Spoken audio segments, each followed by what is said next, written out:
에레미야 25장 1절에서 14절.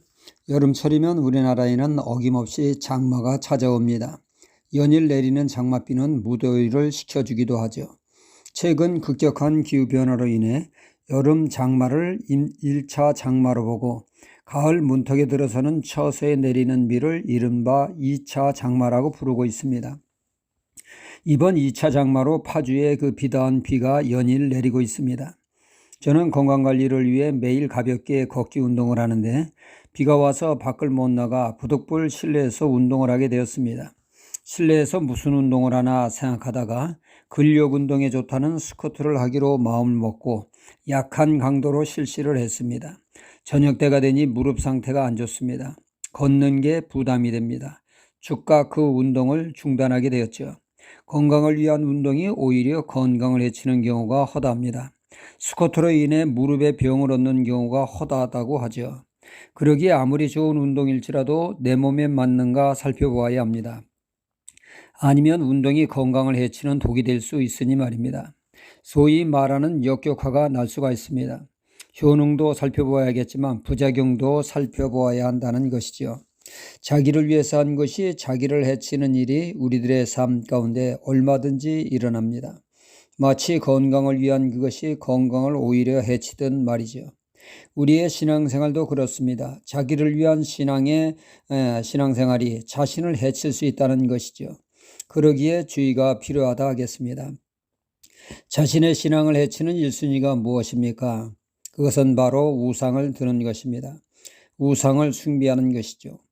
우상과 늘 같이 따라다니는 단짝과 같은 말이 있습니다. 이는 자기를 위해서입니다.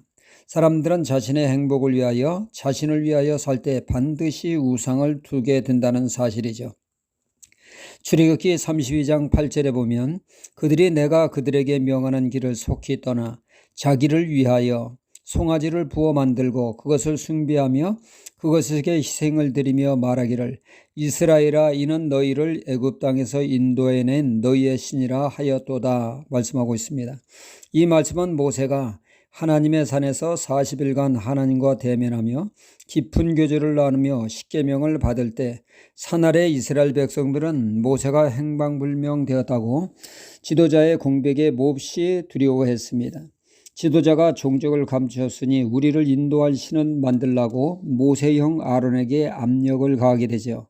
그리하여 그들을 위하여 금송아지 우상을 만들고 이 금송아지 우상이 우리를 인도해낸 신이라고 하나님을 대신하여 금송아지를 신으로 추대하며 축제를 벌이지 않았습니까?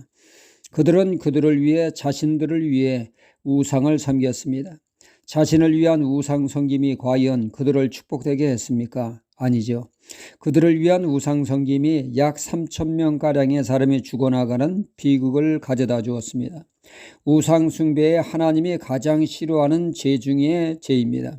자기를 위해 우상 숭배하는 자들에게 하나님이 줄 수 있는 카드는 딱 하나 밖에 없습니다. 징벌과 심판이죠.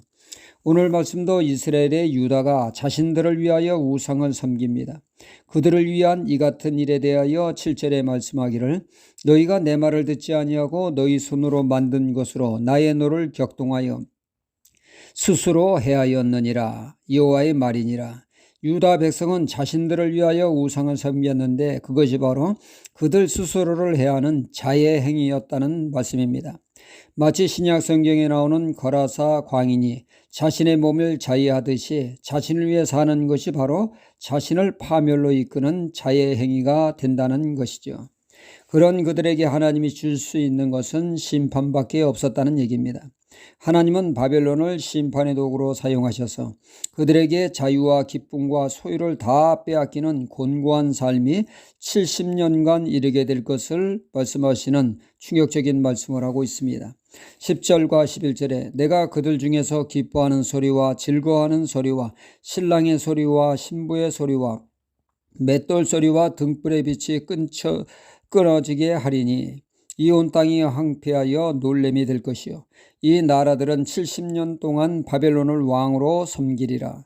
자신을 위해 재물 우상을 섬긴 가룟 유다 그의 말로는 떵떵거리며 산 것이 아니라 스스로 자신을 해하는 비극으로 끝났습니다.